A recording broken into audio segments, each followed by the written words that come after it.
Hey folks, how's it going? This is Iron Seagull here, back with another video on the upcoming life sim Life by You, published by Paradox Interactive. So today was the big reveal, showing their new trailer as well as some behind the scenes talk and reveal of more features. And the customization in this game looks seriously impressive. Just wow.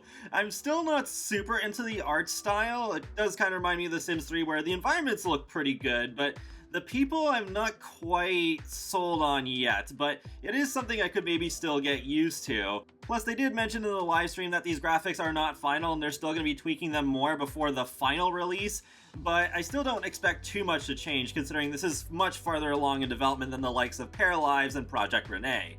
I definitely love their general design philosophy around this game though, that the open world is the core of the experience because real life does not have loading screens, so why should this game?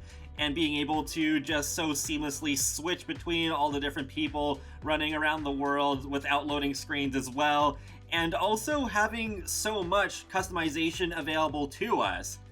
Ron Humble even confirmed towards the end of the stream that they're making all of their dev tools available to us.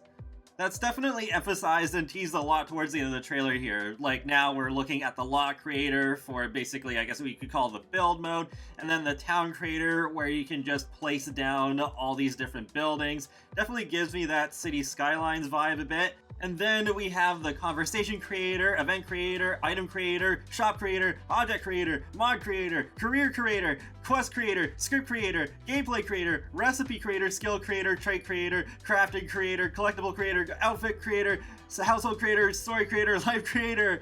So many creators. Oh my gosh. It's just floored seeing all of that. That just sounds really amazing.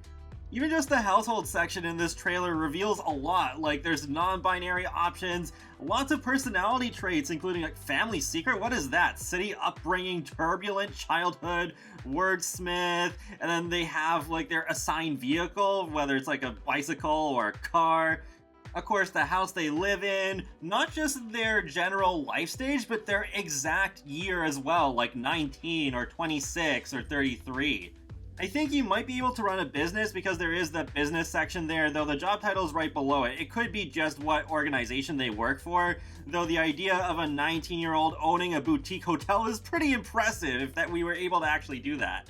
That is good that we do have the pronoun options as well, and with the character creator, it looks like it has about all the options that I would expect, and we even have the ability to create our own color presets, so that is pretty nice.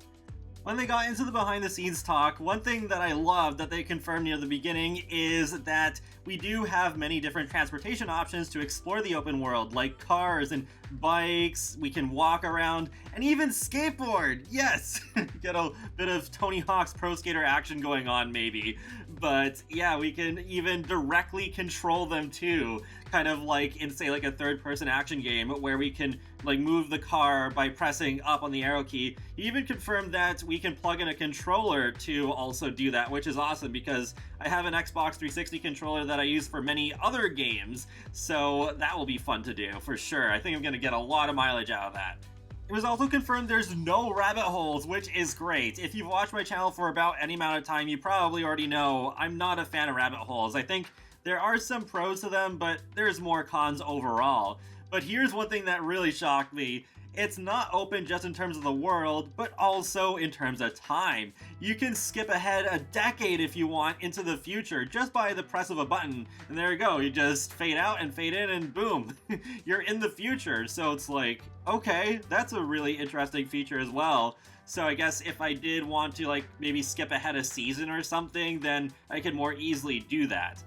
Next, I talked about the world customization, so you can add more lots and edit the pre-existing ones, and you are able to also move the lots around. So say if you're tired of having your person just drive to the office every day and it just takes too long, then you could just move the office right next door with no trouble. A lot of potential here for sure. I'm looking forward to seeing just the full range of the different buildings that we can play with.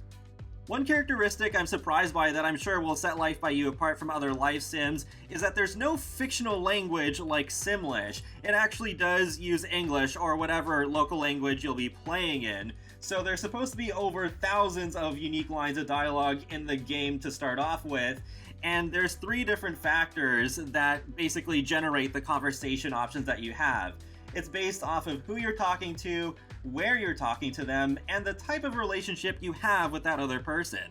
However, these don't just happen with the person you're playing as, but also autonomously with all the other people living in the world, so you can just eavesdrop on some people just introducing themselves to each other and simply watch and see how it plays out without any of your input. But it gets even better because one of the many creators in Life by You is the conversation creator, so we are able to modify all the dialogue the same way the developers do, so I'm definitely gonna add some Seagull related lines somewhere. But we can also share them with other players. It is also possible to customize objects to even have different properties. One example they showed off was making a flower bush into a toilet, so you can have your character just pee in the bushes. I gotta say, it is pretty impressive just how simple it looks to just completely change how these objects work without just investing tons and tons of time in learning how to program and mod and all that stuff. Nope, there we go. We just have a person using this bush as a toilet instead of it just, well, being a bush. In the coming months, they are also going to fully reveal a model editor that will allow us to change the look and feel of objects. But when are we going to be able to play this game? Surprisingly, it's already going into early access as of September 12th, 2023. When you pre-order, you will get that early access, as well as access to the full release of the game whenever that ends up releasing. But on the Epic Game Store, there is an exclusive set of items, including some clothing, a vintage scooter that looks pretty cool, and some decor. They did emphasize that they want to get the game into our hands as early as possible so that they can iterate on our feedback, which is an interesting choice because I was like, I wonder how this will work out compared to Paralives and Project Renee, where they're doing the same sort of thing, where they really want to build on our feedback instead of just like waiting until the last year or so before the game's released when everything is pretty much locked in. In addition, they also confirmed that the first 100k early access players will get access to a private Discord server where they can give their feedback more directly and get some exclusive behind the scenes looks. That's pretty much it. So overall, I'm really excited to see how this game is going to turn out. I think there's tons of potential here, especially with all the customization. The gameplay looks like it's going to be pretty good. I think what I'm most concerned about right now is probably the art style, but we'll see how much that does change between now and the final release, because even though the gameplay is the most important thing, I'm not going to pretend that graphics aren't also a factor, especially with simulation games. I do want to feel immersed in the world, so that is important to me as well, not just the gameplay. So feel free to let me know your thoughts on Life by You so far in the comment section below, and be sure to subscribe if you'd like to keep up with my latest gaming content. I will talk to you all later, and have a great day. Thanks for watching!